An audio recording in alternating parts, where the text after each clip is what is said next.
the best habits are the ones that teach us how to think more deeply, particularly when thinking is hard, when we're feeling angry or tired or sad or panicked, when there's people who are screaming at us that we have to make a decision right now, when there's pressure to feel like we need to make a choice. How do we slow down and think more deeply about the choices we're making? Hello, and welcome to the Decision Education Podcast, where we talk to a range of fascinating experts who share tips on all things related to decision making. I'm your host, Dr. Joe Sweeney, broadcasting from the Alliance for Decision Education, a national nonprofit committed to ensuring all students are taught the skills of good decision making, because we believe that better decisions lead to better lives and a better society. Imagine what a difference it would make in your life and the lives of those you love if we were all even a little better at making decisions. This podcast is for you, the adults, who are already out in the world making thousands of decisions every day and who want to get better at it. I hope you find it helpful.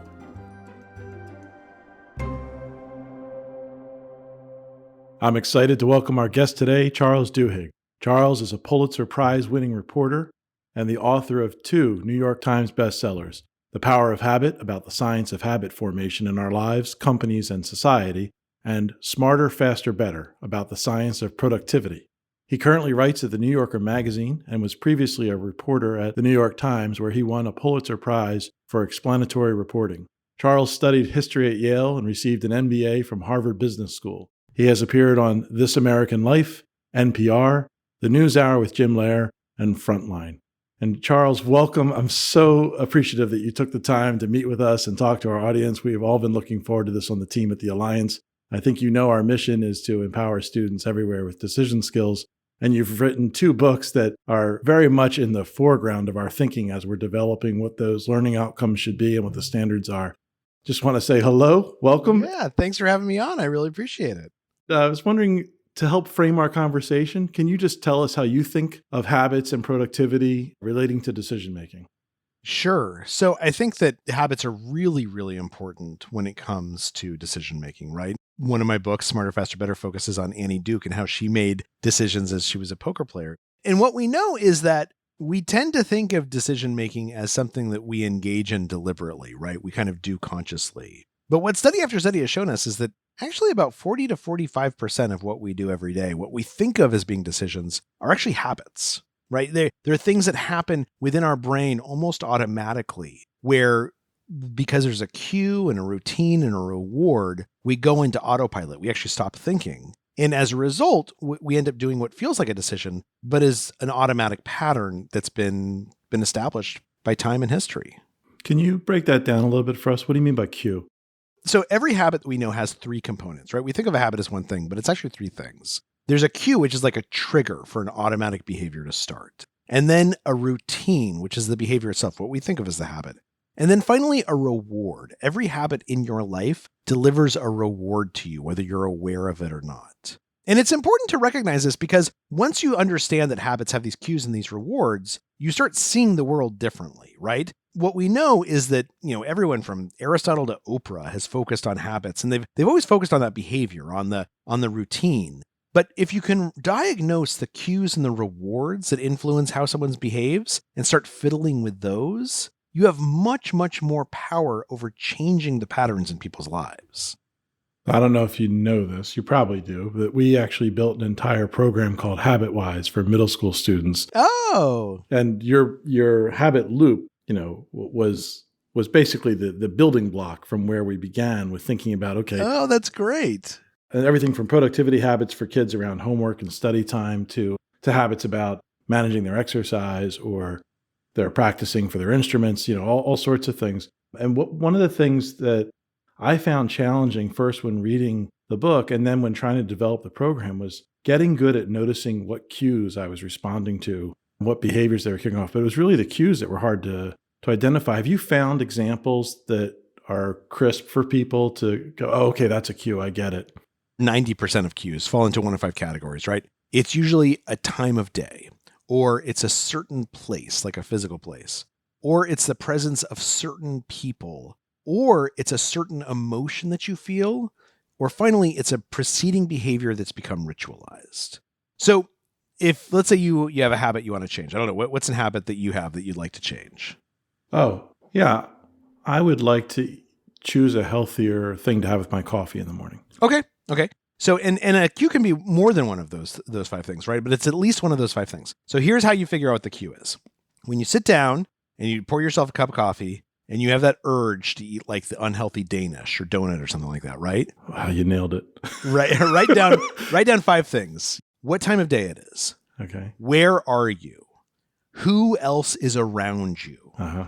How are you feeling at that particular moment emotionally? And then is there some behavior that's become ritualized that's associated with this? Now, my guess is that your morning habit fits into a couple of those, right? It's definitely a certain time of day, right? Right. There's definitely a preceding behavior that's become ritualized, which is pouring yourself the cup of coffee. It might be that emotionally you also you feel like you need a boost. You might feel like, oh God, this day is about to start and I'm already behind. Once you identify those things, do this exercise a couple days in a row, and what you'll find is that something remains constant. Something is the same every single time you have that urge to eat the donut. And that's your cue. And once you know the cue, then you've diagnosed half of what you need to have. I appreciate that. I think the other one that the most frequently asked about was how do I create a habit around exercise, for example? So, okay, and rewards are the more important part, right? So we'll get to the rewards in a second. But the cue for creating an exercise is think of one of those 5 things, or maybe 2 of those 5 things, right? So try and exercise at the same time each time you do it, at the same time of day, right? Maybe it's in the afternoon, maybe it's in the morning. Try and exercise with the same people. Meet your friend Bob at the gym. Go on a run with Susie every Wednesday, right? Make this as consistent as possible. Try and figure out, is there some type of ritual you go through before you start exercising? For me, I always stretch the exact same way. I run 3 to 4 times a week. I do the exact same stretches before I run every single time because it just makes running easier for me. It's the preceding behavior has become ritualized. And so as a result, I'm not like, I don't want to start this first. I just do the stretches. Then I'm like, okay, this is when I start running. Right. So think in terms of these cues when you're creating a new habit. All right, that makes sense. And you said that actually the reward is the more important part? The reward's the more important part, and it's the harder part to figure out, right? So let's take that morning. So when's the last time you ate something unhealthy in the morning with your cup of coffee? This morning.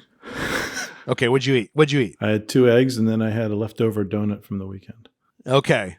So the 2 eggs, you're not too worried about the 2 eggs, right? No, I'm not worried about the eggs, right? The leftover donut. Yeah. So what do you think the reward was that donut provided?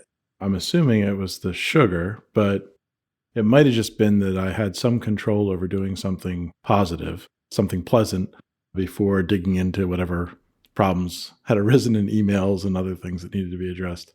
Totally. And I can think of a couple of other possibilities, right? Okay. So one possibility is the reward was the sugar. One possibility is the carbohydrates, right? Eggs are high in protein, but there's no carbs in there. And we know that carbs, when you eat carbs, you sort of get this burst of energy, right? You get a burst of well-being. You're exactly right. It might have been emotional. It might have been okay, I'm going to reward myself and give myself a little sense of satisfaction before I got to go and start doing something hard, like dealing with emails or whatever it is. It might have also been that you don't want to waste, right? It's a leftover donut from the weekend. It's going to go stale. It's already Wednesday. Sure. So you don't want to be the type of person who lets things go to waste, and that's playing a role in your thinking. So there's a bunch of different rewards that this might provide for you, maybe more than one. The thing is, if you can't figure out which reward it is, you don't know how to change the habit. Oh, okay. And so you have to run experiments. Okay, so let's say it's sugar. Let's say the sugar is the biggest reward for you. Okay, tomorrow morning, instead of eating a donut, take just some Splenda on your thumb and just rub it on your tongue. Okay. And see if that makes the craving for a donut go away.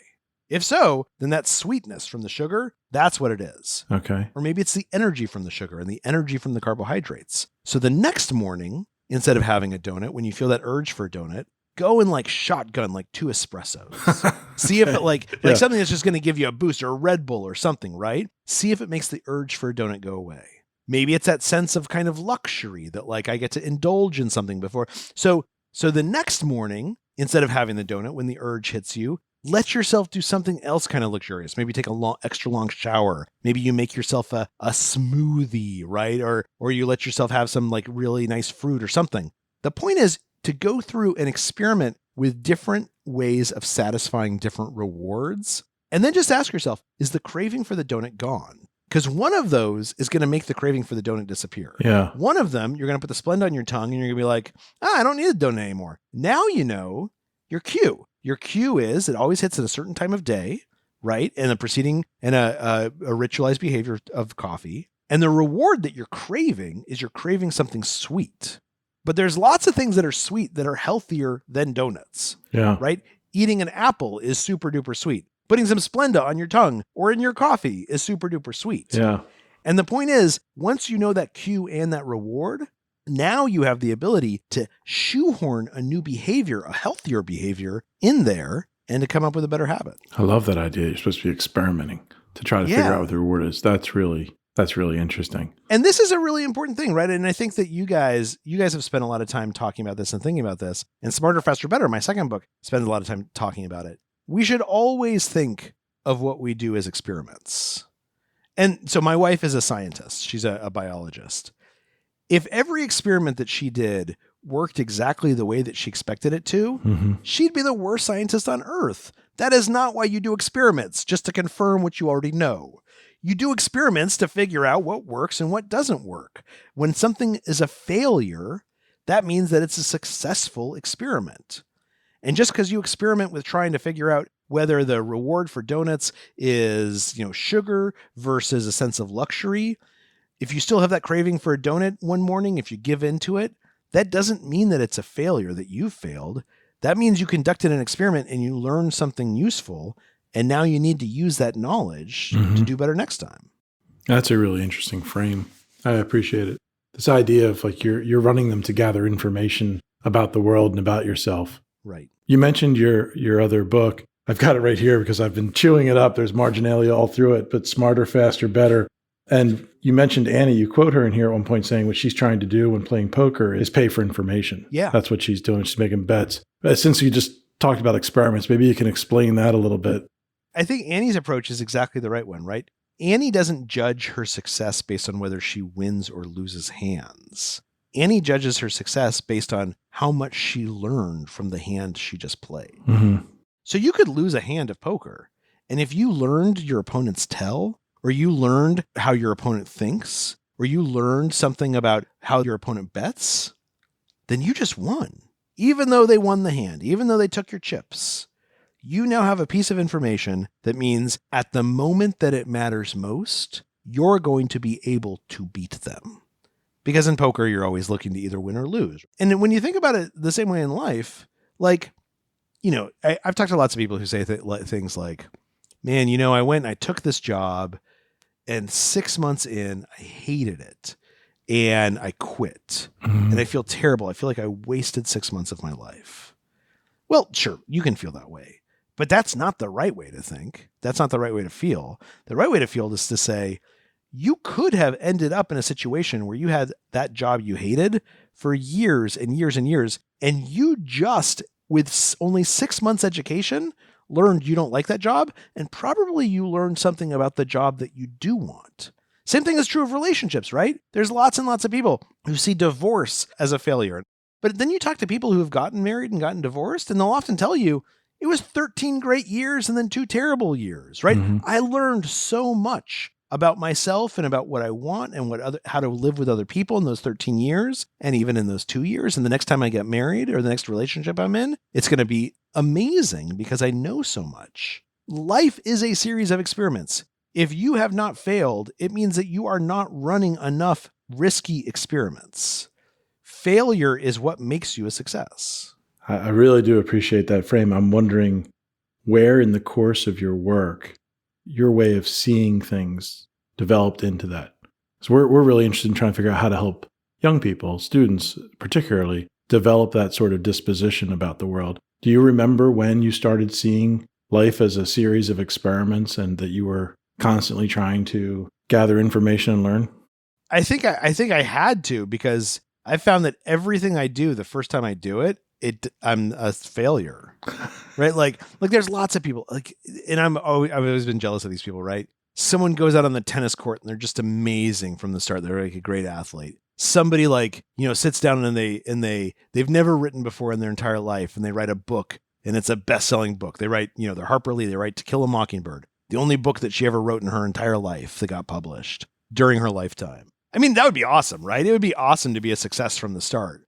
But for me, every time I do something, it's always a failure at first. I mean, like literally, I'm writing my third book right now. The first two books I wrote, in each case, I wrote the first chapter. I edited it with my editor. We work on it for months and months and months. And then we're like, yeah, this isn't working. We got to throw it out. And we just throw out the entire thing. It's happened twice now. Oh my gosh. It's basically happened 3 times because it happened with this book too. It's just, so the thing is, if I didn't see things as experiments, I'd go nuts because I'd assume that I'm a total failure. I tell my kids this all the time. It's not a mistake if you learn something from it. It's only a mistake if you fail to learn from it. And as long as that's true, you always get more bites at the apple. Nobody just plays one game of tennis in their entire life. Nobody has to write just one book. You get as many bites at the apple as you want. And the key is, when those bites aren't great, learn from it so that you do it better the next time. So segueing from that just a little bit, you mentioned the second book and the third you're working on. When you got interested in the second book in this topic of productivity, that seems a bit of a jump from your first work. What led you there? What was it that got you inspired to explore that topic? Well, so the power of habit is about how habits function, right? Like how they work inside our brain. And it kind of raised up this question, which is what are the right habits? What are the good habits? Yeah. And it turns out that the answer is the best habits are the ones that teach us how to think more deeply, right? The ones that, particularly when thinking is hard, right? When we're feeling angry or tired or sad or panicked, when there's people who are screaming at us that we have to make a decision right now, when there's pressure to either from us or from others to feel like we need to make a choice. How do we slow down and think more deeply about the choices we're making? Because we know that throughout history, the most successful people are the people who think most deeply, right? Everyone only has 24 hours in a day. So the people who do best are the ones who figure out how to use those 24 hours better. And oftentimes that has to do with sitting down and thinking more about your priorities, your decisions, the choices you're making, what your goals are. And so how do we build the habits that help us think? So related to goals, just for a second, since you mentioned them, I was reading your appendice about the hacks that you found useful for yourself. And you talked a bit in there about SMART goals, which I thought was pretty interesting. I wonder if you could explain those a little bit. So there's this basic idea that just setting a goal, an aspiration, isn't really enough, right? If you talk to people, take New Year's resolutions, right? There's been a bunch of research done, particularly by a woman named Katie Milkman, who's fantastic, about New Year's resolutions. And what she's found is that New Year's resolutions can work. It does not work if you say, my resolution is to get in better shape, or my resolution is to lose 30 pounds. Those aren't really goals. Those are wild aspirations, right? Yeah. What does work is setting essentially a New Year's plan where you say, I'm going to wake up tomorrow and here's what I'm going to do differently. And plans should include certain things. These are what SMART goals are, right? It should be specific. What are you actually trying to do? Right? Be specific. I want to not just get in great shape. I want to lose 5 pounds in the next 60 days. And then I want to lose 5 pounds in the 30 days after that. Make it measurable. How are you going to actually measure whether you're getting closer or farther away from your goal? Well, if you get on a scale, you can measure that, right? That means I need to go buy a scale and I need to get in the habit of standing on the scale every morning and noting down whether my weight's gone up or down. Make it actionable, right? What are you going to do rather than what are you going to feel? So, okay, if I want to lose 5 pounds, then that means that tomorrow morning I can't eat a donut. Ouch. Right? So I'm going to take all the donuts out of my house. Also, it means that I think I need to run at least twice a week, right? So that's A, actionable. R is realistic. Is it realistic to go running twice a week? Is it realistic to get rid of all the donuts in your house? Well, the answer is yes, but my kids are going to complain if I get rid of all the donuts. So I need to find something else that the kids like that I don't like to replace the donuts. Yeah, I can go running twice a week, but in order to do that, I need to shift my schedule a little bit so that I have a little bit more extra time in the morning on Tuesdays and Thursdays, or I get off work earlier on Wednesdays and Saturdays, right? I need to think realistically about how I make this plan happen. And T is a timeline. So I said I want to lose, 30 pounds. Again, I'm going to lose 5 pounds in the first 60 days. Yeah. That means the timeline is that I need to be down 2 pounds in the first 15 days. Let me work backwards. How do I get to those 2 pounds in 15 days? What I just did, it took, a minute and a half? But now we have a plan.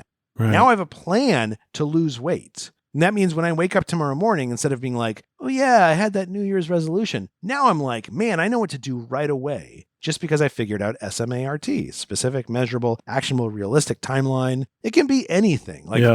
Obviously we use that because it spells smart. Right. But the point is, if you have a process in place to make a goal into a plan, it's much more likely that it's going to actually get done. So you've talked about goals. You've talked about making a plan for them. Another thing that you talked about was thinking probabilistically. Mm-hmm. And I wonder if you could just explain what that is and how it's helpful. Right. So our brain loves certainty, right? Our brain loves to know that if you flip a coin, it's either going to come up heads or tails. But the truth of the matter is that before you flip that coin, there's just a bunch of probabilistic odds, right? Mm-hmm. Now, it turns out it's 50-50 for the coin flip. But let's say it starts getting more complicated. Our brain just wants to say, look, it's either going to be heads or tails. And for a coin flip, it doesn't really matter. But when it comes to our life, what we want to do is we want to train ourselves to not look for just binary choices. We want to train ourselves to look for outcomes that we might not be thinking about and figure out how likely they are. So one of the things I do before I make a decision, because oftentimes my natural inclination is to think of decisions as either good or bad or right or wrong, is I sit down and I say, okay, look, if I'm going to, I'm going to buy this car, I'm either going to be happy or unhappy. But there's a bunch of other stuff, right? Maybe if I bought that other car, I would actually be happier. What are the odds, right? What are the odds that if I bought a Highlander a couple of years ago, instead of buying a Highlander, if I bought a RAV4, what are the odds that I'd be happier with the RAV4 than the Highlander? Well, actually, they're kind of the same car. They're not that different. And the Highlander's a little bit bigger, and I like bigger cars. So I don't need to worry about the RAV4. But what if I bought a sports car, right? That's not even on the table right now. Would I be happier with a sports car? No, actually, I would love driving a sports car. It'd look awesome. But then when I needed to take the kids to school, it'd be like a nightmare, right? By forcing yourself to think about other possibilities, what is sometimes referred to as counterfactual thinking, assuming that what actually happened is not what actually happened. Forcing yourself to begin asking yourself, what are the probabilistic odds that this choice might have been better or worse? You begin training yourself to think more complexly, to be able to see opportunities that other people might not see. Now, I mentioned this thing, counterfactual thinking, right? This is when we think probabilistically about the past. So oftentimes when, some people who are listening, they might think to themselves, well, let's say you're facing a choice, whether you go to, high school X or high school Y, or college X or college Y. Well, you went to high school X, right? You didn't go to high school Y. And you think to yourself, man, this is a great choice. I loved going to high school X. So I was right. I did the right thing. Mm-hmm. The real sophisticated way to think about this is to say, okay, let me think for a second. Let me honestly ask myself, if I'd gone to high school Y, how would my life be different right now? Would it be better in some ways? Would it be worse in other ways? What if I went to high school W? I wasn't even thinking about high school W, right? What if I went to semester at C? What if I decided to do homeschooling? Would I be happier? Which parts of my life would be better? Which parts of my life would be worse? Sitting down and being honest with yourself, we have this bias towards wanting to prove to ourselves that the choices we made were the best choices. Yeah. But thinking honestly about the choices we made in the past and trying to ask ourselves, what could have been a better choice? Maybe not better 100%, maybe better in just some ways versus other ways. That means that when it's time to decide where to go to college, now suddenly you have a much more sophisticated way. Instead of looking at college X or college Y, now you're thinking about college X, college Y, college A, college W, semester at C, all these different things. And you might end up going to the same college. You might still say college X, that's the way to go. But you've made that decision better because now in addition to college X, I also want to do semester at C for at least one semester, right? And at college X, I'm not going to get the same thing that I would have gotten at college W. So I need to go find some way to get that because it's really important to me. So it sounds like to me that there are three ideas kind of wrapped up in there. One is that you're suggesting that we expand the number of possibilities that we're considering, that we don't just go with the one we think is likely or second most likely, or the one we prefer, the one we don't prefer, but to really increase the range of things we're considering. The other one it sounded to me like you're suggesting is that we put actual numbers, estimates to those things. And the last one was to use the counterfactuals to generate some other things that we might want to attend to. Can you address each of those? It sounds like this idea of there are more ways for the future to unfold than it will unfold is on your mind with that increase the number of options. Yeah. Look, the mistakes that most people make in life, they're not obvious mistakes. Yeah. The mistakes that most people make are not considering an opportunity, not seeing a potentiality when it was there, right?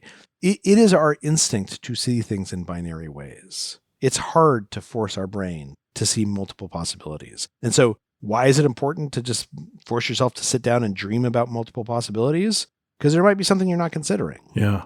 But you can't hold all dreams equal, right? Some dreams are better than others. So why do we do that second thing? Why do we force some kind of probability on it? Try and force ourselves to say, is this likely? Is it unlikely? Like if I had to compare two things to each other, how would I think about it? It's because that helps us figure out which dreams are worth paying more attention to, right? We want to dream big, but then once we've dreamed big, you can only focus on 4 or 5 dreams at the same time. So let's figure out which 4 or 5 are most likely or most important to me.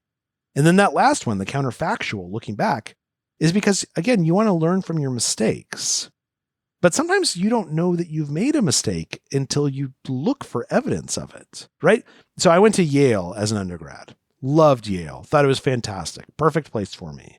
But, maybe I would have been happier at University of New Mexico. Or maybe I would have been happier doing semester at sea. Or maybe I would have been happier at Georgetown or a small liberal arts college. Right now, I'll tell you, I doubt it. But I don't know if that's true or not until I sit down and I think to myself, okay, imagine what it would have been like at Georgetown. Yeah.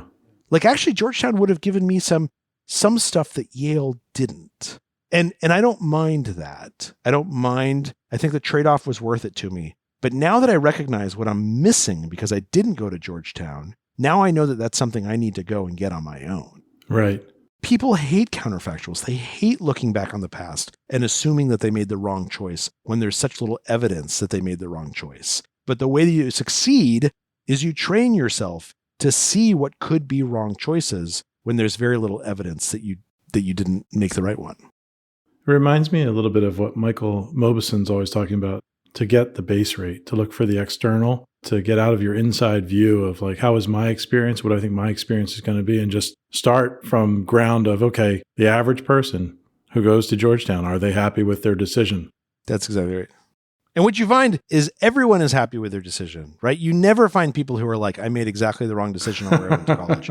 Nobody, unless they're divorced, says I married the wrong person. Nobody says it's a terrible idea to have kids. We all want to prove to ourselves that we made good choices. And that's great. You probably did make good choices.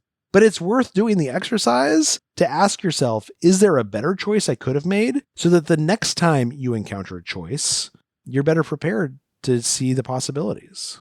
I'm wondering about this next book that you're writing. Can you tell us anything about? Oh yeah, I'm not really talking about it yet because it's still percolating. But hopefully it'll be done eventually. Well, I certainly hope so, considering how much value we've gotten out of the first two. Me too. I'm also wondering when you think about habits, one way I've thought about them is, well, they're automated decisions. We've turned them into, almost algorithms. We're still taking an action. We're still making a choice. It's just we're often not doing it consciously. And part of what you've recommended is we make it quite conscious and pay attention to it and break it down and start thinking about, is it good for us? Do we want it, et cetera? And then this more recent one seems to be a lot about deliberative decision-making. Those bigger, more consequential, and therefore ones deserving of more attention. Is that a fair way of describing those in your mind, or is that? Yeah, I think so. And I think this recognition that even though habits feel like they're automatic, we actually have a lot of opportunities to change them. We have a lot of opportunities to control them. And even though big consequential decisions feel like something that we're fully in control of, a lot of them are influenced by the habits in our lives. Right? One of my favorite examples from Smarter, Faster, Better is building this cognitive routine, a habit of trying to review your day. and try and figure out, like, how did I spend my time? Was it the right way to spend my time? Now, the way that I do this, and that many people do it, is I come home and I tell my wife all about my day in excruciating detail. And you know what? She doesn't care. Like, Yeah. it's boring. She doesn't care how I spent like the hours between 11 o'clock and 12:30, what I did before lunch. But I tell her all about my day. And the reason I'm telling her is because it's a habit, it's a routine that forces me to think about, did I spend my day well or did I spend it poorly? Yeah. And that's kind of the point, is that, like, we think about the choices that we make at work as being deliberate choices. But if we have a habit that forces us to reflect on them, then we learn more about how to make better choices, how to build better habits. At Netflix, they have this thing called Start, Stop, Continue. They're constantly giving each other feedback. Mm-hmm. And when you give each other feedback, what you're supposed to do is you're supposed to tell them something that you hope that they start doing, something you hope that they stop doing, something you hope that they continue doing. Mm-hmm. And again, it's just having this thing to fall back on that makes that feedback conversation easier, right? It's easier to start when you know what structure to push it into. I'm wondering, when you think about all that you've learned so far around habits, productivity, decision-making, probabilistic thinking, et cetera, if you could just pick one thing that you would pass on to the next generation of decision makers and say, man, I would wave my wand and they would all be better at X. What's the X? I think the X is to know that you can change literally anything in your life at any point in your life, right? There's this idea that once a habit is ingrained, it's impossible to change. There's this idea that as you get older, it's harder to change. And every piece of science shows that that's not true, right? There is someone who has been a smoker for 30 years who will quit today and will never smoke another cigarette. This happens all the time. Yeah. And you have these opportunities to create healthy habits that will serve you so well. We know that habits are actually easier to create when there's big changes afoot, right? When your cues change, when you move from high school to college, suddenly all your habits are up for grabs. When you get a new group of friends, you can form new habits. The habits that young people form, because their lives change so much and so quickly, the habits that you form, if you form habits that you're choosing rather than habits that just happen to you, you are setting yourself up for a lifetime of success. And there is nothing in your life that you cannot change. I know that there are times when it will feel like you are powerless and you will feel hopeless and it will feel hard and you won't want to do the work. And I'm telling you, the work is worth doing, because any habit that you want, you can create. Any bad habit you want to get rid of, you can change. The key is to learn as much as you can about how your own brain works. And the way that you do that is you do experiments, you pay attention to your successes and your failures, you force yourself to reflect on what's happened by having conversations with other people or keeping a journal. The more work you do, the more it'll pay off, even if it doesn't feel like it at this exact moment. That's such a great, powerful message. I really appreciate it, Charles. I've got two last questions we close with. One is, from your perspective, what will look different in society when we succeed in our mission to ensure decision education is part of every middle and high school student's learning experience? Hopefully people won't play the lottery anymore. I'll ask about this for our adult listeners. Which single book would you recommend as priority reading for listeners who are keen to improve their decision making? Oh man, that's a good question. Well, there's a book called, actually there's two books. They're both novels. There's a book called A Visit from the Goon Squad by Jennifer Egan. It won the Pulitzer Prize a couple of years ago. That's just a fantastic book. And the way that it's written, I think, is all about decisions, all about the decisions that we realize we're making and the decisions we don't realize we're making, and how often those decisions can have consequences that we can't anticipate. And then the second book I would suggest is a book named Wolf Hall by Hilary Mantel. And because it's a tough book to read, it's about England in the 1700s, and it's told from the perspective of one of the sort of leading thinkers of that time. And he always thinks about decisions. He always thinks about when you should make a decision, how you make a decision, the importance of decisions. So those are the two books I'd recommend. That's fantastic. I think those are the first two novels a guest has recommended, so that's going to be fun. We'll put the links to those on our site. If listeners want to go online and learn more about you, oh, sure. Where would you have them go? Yeah, just Google Charles Duhigg or The Power of Habit. There's lots of stuff online. On Twitter, I'm C.Duhigg. And if they email me, I'm just charles@charlesduhigg.com. I respond to every single reader email that I get. So And I know now how you do it. Yeah. I read in your appendix how you actually go about dealing with that many emails. That's right. Great little productivity tip. I won't say it in the podcast, so people go get the book and take a look. Charles, thank you so much for coming on. We'll put links to all that on the podcast website. Really appreciate you making the time to come speak with us. And thank you for the excellent work that we've been relying on for our own understanding about productivity and about habits. Really appreciate it. My pleasure. At the Alliance for Decision Education, our mission is to improve lives by empowering students with essential decision skills. We are building a national movement to ensure decision education is part of every student's learning experience. Through this podcast, we are raising awareness about the movement, but we need your help. Please share, tweet, and learn more on our website, alliancefordecisioneducation.org. If there is someone you think would be great for us to interview for a future episode, or if you have a question about decision-making that you'd like us to explore on the podcast, email us at connect@alliancefordecisioneducation.org. Also, ratings on Apple Podcasts are greatly appreciated, and don't forget to subscribe to this podcast in your favorite app so that you don't miss an episode. Thank you, and I hope you join us again soon.